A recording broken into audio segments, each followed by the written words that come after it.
The year is 1985 and the box office is just littered with hit after hit after hit with movies like Rambo's First Blood Part 2, Rocky IV, The Goonies, The Breakfast Club, and so many others. You want to go to the movie? A ticket is only going to cost you $3.55. But there was one film that stood at the top of the box office in 1985, and for episode 1 of 10 Things You Didn't Know, we cover Back to the Future.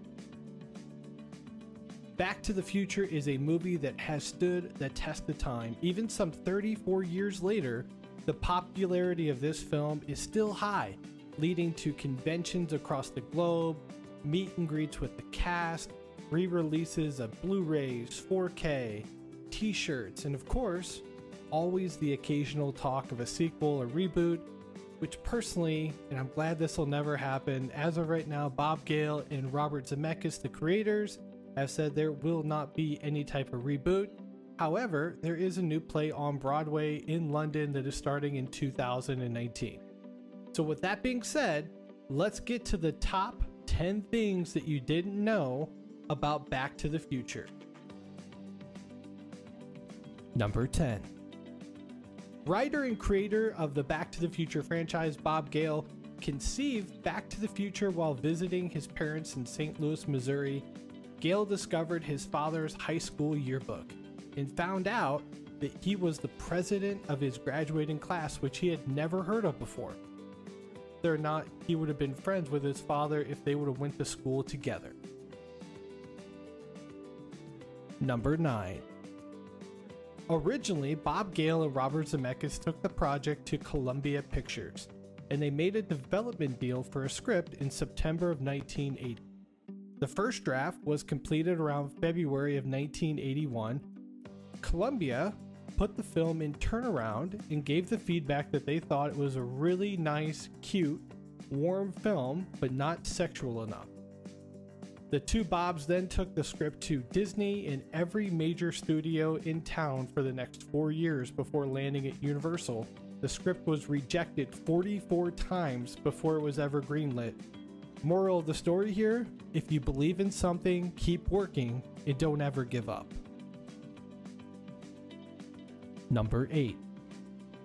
Writers Bob Gale and Robert Zemeckis actually received a fan letter from John DeLorean after the film's release, thanking them for immortalizing his car, the DeLorean.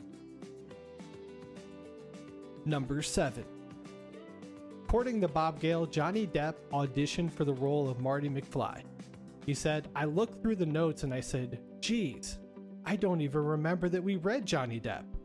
So whatever he did, it wasn't all that memorable, I guess." Number 6. Back to the Future is the very first on-screen appearance in a film by now veteran actor Billy Zane, who plays one of Biff's cronies. Number 5. Melora Hardin, who you may know as Jan from The Office, was originally cast as Jennifer, but after another cast member was let go, she was deemed too tall to be the girlfriend of the 5'4.5" Michael J. Fox, and was then replaced by actress Claudia Wells. Number 4.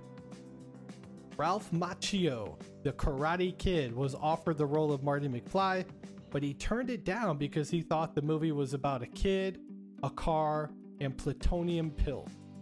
Had he accepted, he would have been reunited with his girlfriend in parts 2 and 3, since Elizabeth Shue would replace Jennifer Parker in the sequels, Marty McFly's girlfriend, who also played Daniel's girlfriend in The Karate Kid in 1984.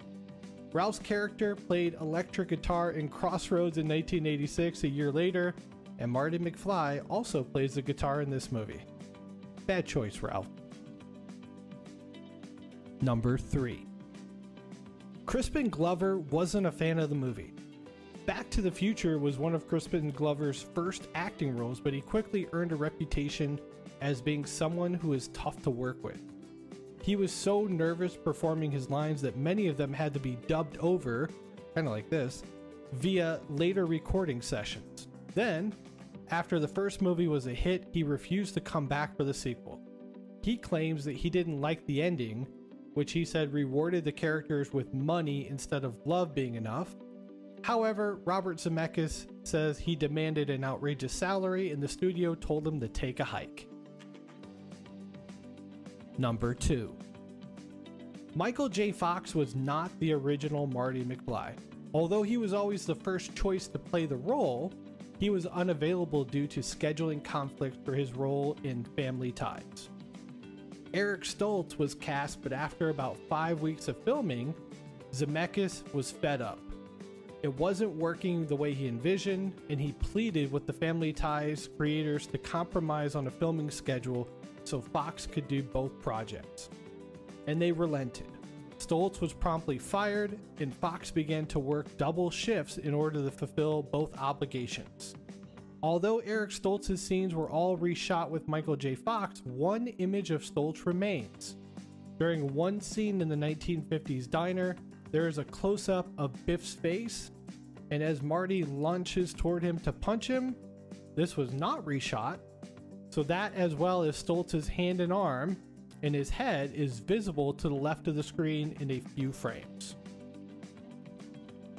And the number one thing you didn't know about Back to the Future. The time machine was almost a fridge instead of a DeLorean.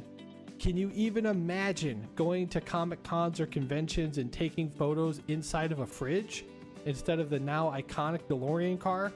I can't.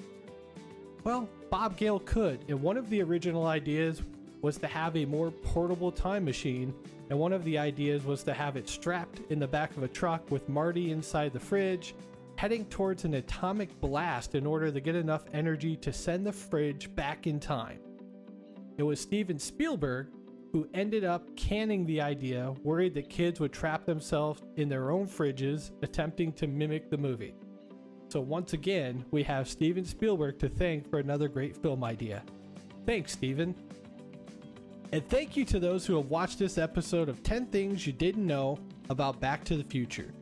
If you enjoyed this episode, make sure you smash that thumbs up button and leave a comment to let us know what film you want us to cover in the future. Also, subscribe to the channel and turn on the notifications bell to never miss an episode. Once they upload, it'll go right into your sub box.